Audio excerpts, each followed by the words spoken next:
All right, here is our third video for chapter 15. We have been looking at acids and bases. In the last video, we looked at definitions. So here, we're now going to be looking at another definition of acids and bases that will help us out with the problem that we have with ammonia. I kind of alluded to this in the previous video. The problem with ammonia is that when you look at its formula, NH3, it doesn't look like a base, right? All the bases we had a metal and hydroxide, but this one, we don't see any hydroxide there. However, ammonia does the same thing that other bases also does. It will turn the litmus paper blue, okay? And it also will neutralize solution. So if you add ammonia to a solution of hydrochloric acid, it will neutralize it. So that means we need to adjust our definition of an acid and base. So this is Bronsted-Lowry definitions. There's also another definition, the Lewis definition. If you take other chemistry classes, you might get into that third definition. So they kind of all work together. Sometimes you use one more than the other. Bronsted and Lowry, two different people, kind of came together separately, but then both get credit for this definition. So what is an acid based on this definition? A Bronsted-Lowry acid is anything that accepts, oops, I'm going to get that, yep, accepts, I'm going to get that wrong, I'm saying accepts. Acid donates a proton. There we go. Kind of figure out which one I'm going to say first. So if you are an acid, based on the Bronsted-Lowry definition, you have to have a proton, and then you have to be able to donate it. All right, then a base then would be opposite of that, anything that would accept that proton. So an acid has to have a proton, and a base has to have a lone pair of electrons in order to take in that proton. All right, so looking here at this little example here with ammonia, you can see ammonia on the nitrogen has a lone pair of electrons, so NH3, and you can see the H3O plus has an extra proton that it's able to lose, all right? So it's in pink here. Here you have that H on the H3O plus, and now it's going to get donated to the NH3. All right, so look at the other side of the reaction, okay, on the product side, and you'll see what happens now when the acid has lost its proton, and you'll see what happens when the base accepted the proton. So here, from the H3O plus to the H2O, this now has lost a proton. That acid right here has donated a proton to the NH3. And the NH3 now has accepted that proton, so from here to here, now it went from NH3 to NH4 plus. It accepted a proton, hydrogen ion that has lost its electron. All right, so we can see those pairs. We can see the transfer of a proton is how this definition of the Bronsted-Lowry definition of an acid and a base work. Let's look at a little bit more and kind of sum that up here. All right, so Bronsted-Lowry acid is anything that donates a proton, and a base is a reactant that accepts the proton. Now, these are both labeled on purpose as reactants. That will tell you that the acid and the base of the reaction are on the reactant side of the equation, so on the left-hand side of the arrow. Now on the other side, we can show what happens when the acid donated a proton, what results, and we can show what happens when the base accepts a proton, what's the result. We call those the conjugate acids and the conjugate bases. All right, so what results, and by results I mean product side,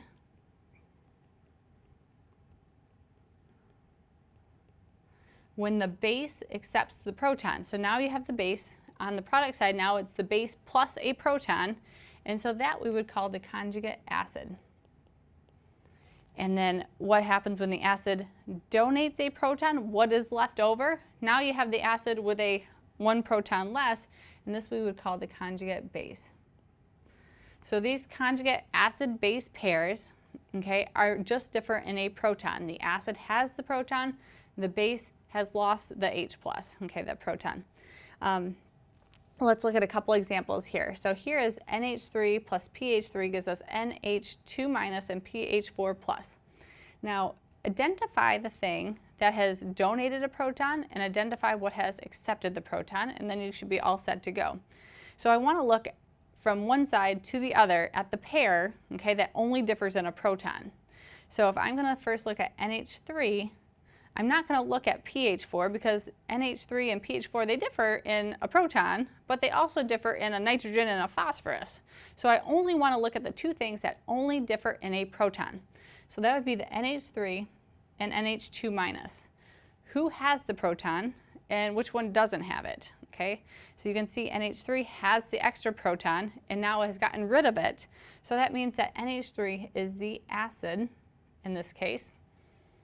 Okay, and that then on the other side, what results when this acid has lost a proton, so we're going to say minus an H plus, is now called the conjugate base.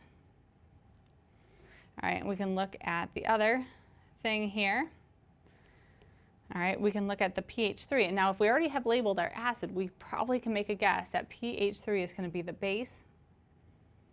Now look at the other side, at the conjugate pair to pH3. It's going to be the one that has the phosphor in it. So the pairs only differ in a proton.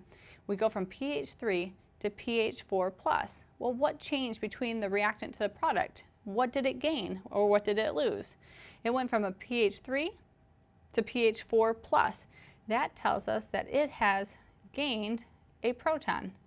So that means, by definition, a base is something that accepts a proton. So then on the other side of the base is the conjugate acid.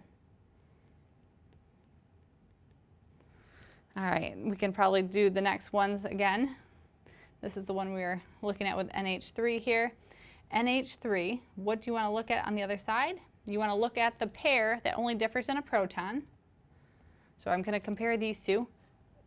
I'm going to label one as either the acid and the base, and the other one as the acid or base. So NH3 to NH4 plus, it looks like in this case NH3 has accepted a proton. Okay, so it went from NH3 to NH4 plus. That means this must be the base, and this must be the conjugate acid. And then the other thing, let's switch color. If this is the base, then water, H2O, must be the acid. It has the proton to be donated. So the proton on H2O is lost, and so now instead of having H2O, it's OH minus. So this is the conjugate base. If you see an OH minus on the product side, you should be thinking conjugate base. That looks not like a very good, there we go, better S. And again, when you see the H3O plus on the product side, you should be thinking conjugate acid for that. So when you see OH minus in solution, automatically think base. And if you see H3O plus in solution, you should be thinking acid. All right, let's look at this last example here. So we had our pairs, got those figured out. Last example, we have hydrofluoric acid and H2O. Now, just from the name of hydrofluoric acid, that should be a good indicator that the HF is going to be our acid. By definition, the acid should donate a proton. So on the other side is what results when that acid has given up its proton. That's going to be the F minus. Now, F minus, could that be a conjugate acid? Would any case be possible for HF to be an acid? You should be able to look at that and say, well, there's no proton there. And if you don't have a proton, you can't donate a proton. And if you can't donate a proton, you can't be an acid. So this has to be the conjugate base. And that leaves the other case where we have H2O as an acid. And then on the other side, when the acid, oops. Let's start that over. We have HF as the acid, so H2O is the base. You guys can all help me, correct me here. And if it's the base, what results on the other side is when that base now has accepted a proton, and that would be the H3O plus, our conjugate acid. All right, a couple more quick little things here. You can see equilibrium constants for these acid-base reactions. The equilibrium constant for a base in water, sometimes it's called Kb, and an equilibrium constant for a acid in water is called the Ka. Okay, and you can see both of these are small. That means, okay, when they're both low, we should ideally have double arrows to say that this is in equilibrium. All right, other thing to note. In the NH3 example, we had water as the other reactant. In the HF one, we also have water as the other reactant. One case, the water is an acid, and the other case of water is a base. What? Can water be both an acid and a base? It sure can. So, and if it can be both an acid and a base, what will happen if you put two water molecules together? Can water act as an acid and a base when it's just pure water? All right, let's look at this. This is called the auto dissociation of water. And if you take two water molecules and you have one give up its proton, if it's giving up its proton, what is it going to be called? It's going to be a acid. And if the other one then is going to accept that proton, it has to be called the base. All right, that's on the reactant side. Now, what results after that acid has given up its proton? Okay, so it's only going to differ in a proton. We have what results, and that would be our conjugate base to that acid. And then when the water has accepted, so here to here, this would be our conjugate acid. So water is unique. There's other things that do this too, but water is unique in that it can act as both an acid and a base. All right, and so putting that together, we now have an equilibrium being established here when you have water forming ions. Now, if I just have a bunch of water, does all of the water molecules break into ions? No, if that was the case, remember that demo we did in the first video of this chapter, I put that conductivity tester in water and there was no light bulb. That's because this does not really happen very much. Only a very, very small number of water molecules will dissociate, okay? Most of them will stay as the molecular water. We can write the equilibrium expression, and for water, we call it Kw. So you can say this is the equilibrium expression for water. Now let's write our states in here. That's a liquid, aqueous, aqueous. That will help us when we write this expression.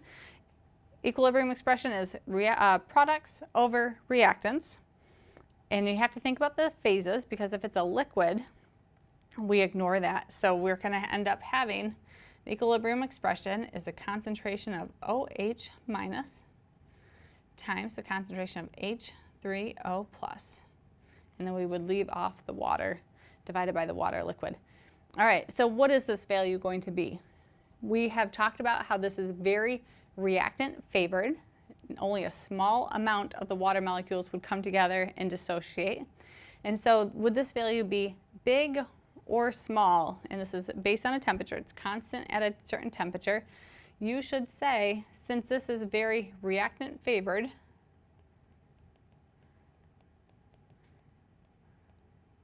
and that equilibrium lies to the left,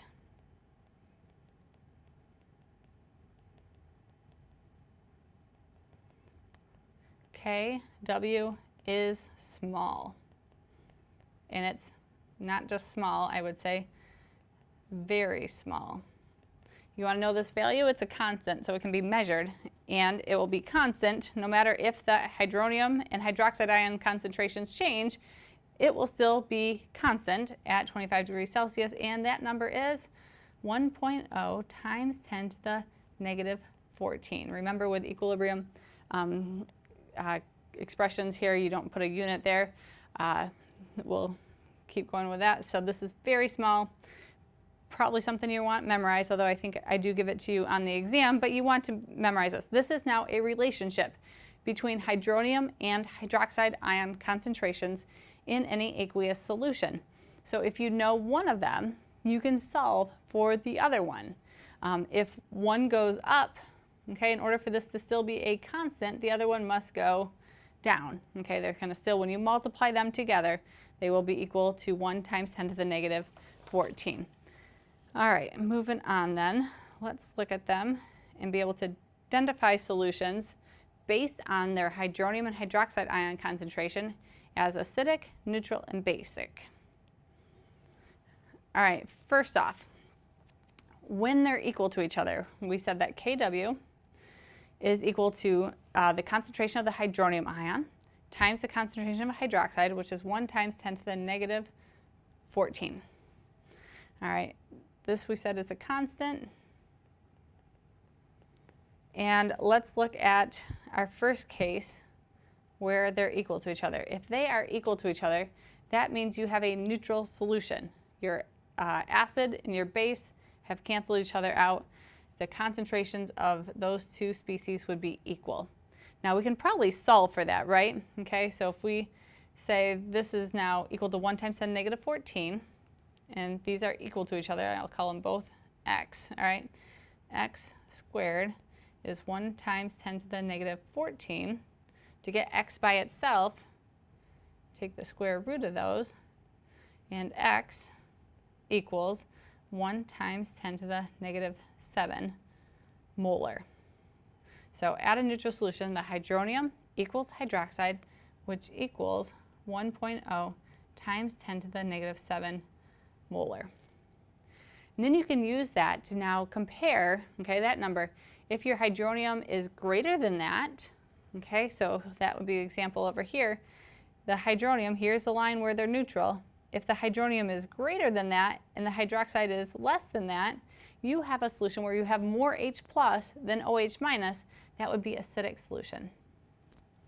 So the hydronium is greater than 1 times 10 to the negative 7.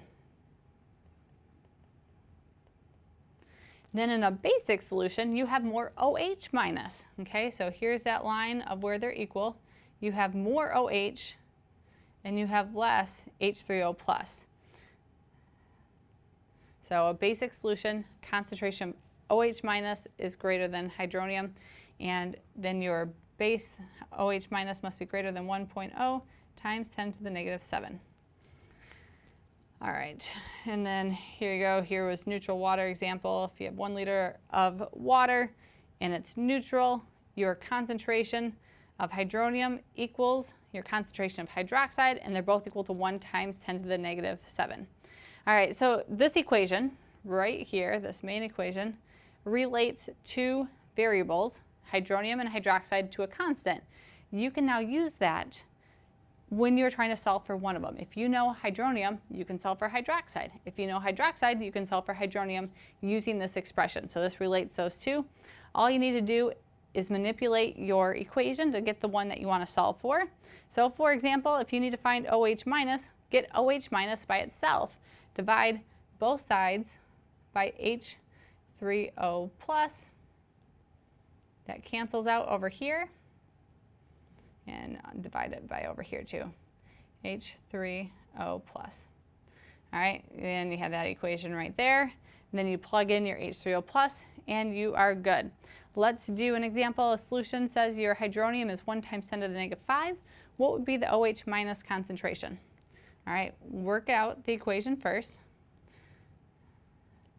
OH minus equals 1 times 10 to the negative 14 divided by our H3O plus, which is 1 times 10 to the negative 5th molar.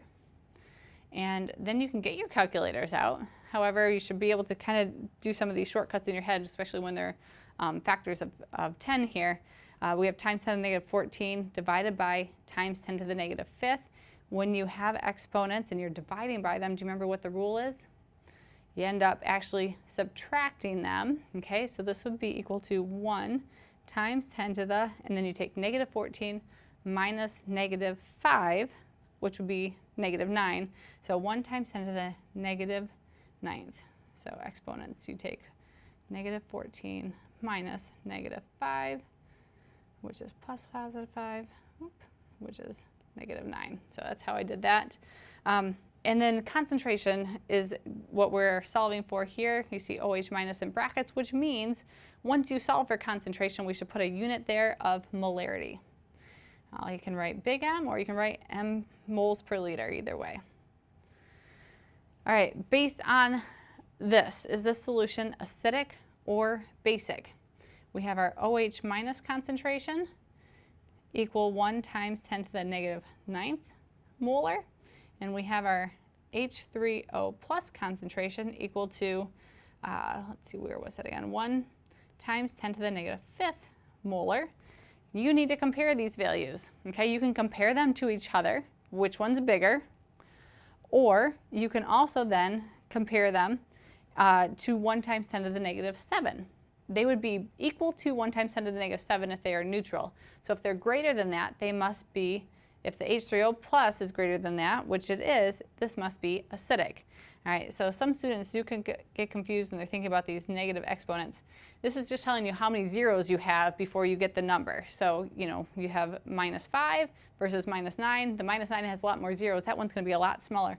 This is a bigger number. Since hydronium is bigger, that means you have an acidic solution. When H3O plus is greater than OH minus, you have an acidic solution. All right, you should be able to do this on your own. All right, we're going to take a little bit of a break, work out this calculation right here. You are going to solve for the hydroxide ion concentration given the hydronium. We'll come back and make sure we all have the same answer.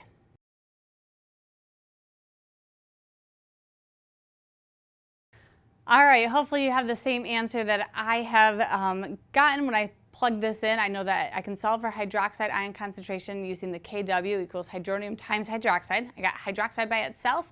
I plugged in my numbers, the constant for the Kw, 1 times 10 to the negative 14, and then the hydronium ion concentration was given at 3.9 times 10 to the negative 4. So I got 2.56 times 10 to the negative 11. That's going to be close to 2.6. times 10 to the negative 11 molar. All right, so that gives me either B or A, and I can cross off these other options here. And now I have to figure out, well, is it acidic or is it basic? Okay, and so to do that, you want to look at the two concentrations for hydronium and hydroxide and figure out which one is bigger. So we have something times 10 to the negative 11 and something times 10 to the negative 4. All right, and you would say, hey, times 10 to the negative 4, this is bigger. That means the hydronium is greater than the hydroxide. And when you have hydronium greater than hydroxide, you have an acidic solution. So correct answer there would be this one. All right, that's it for this one. In the next lecture, the last one of this chapter, we're going to go from concentrations to talking about pH.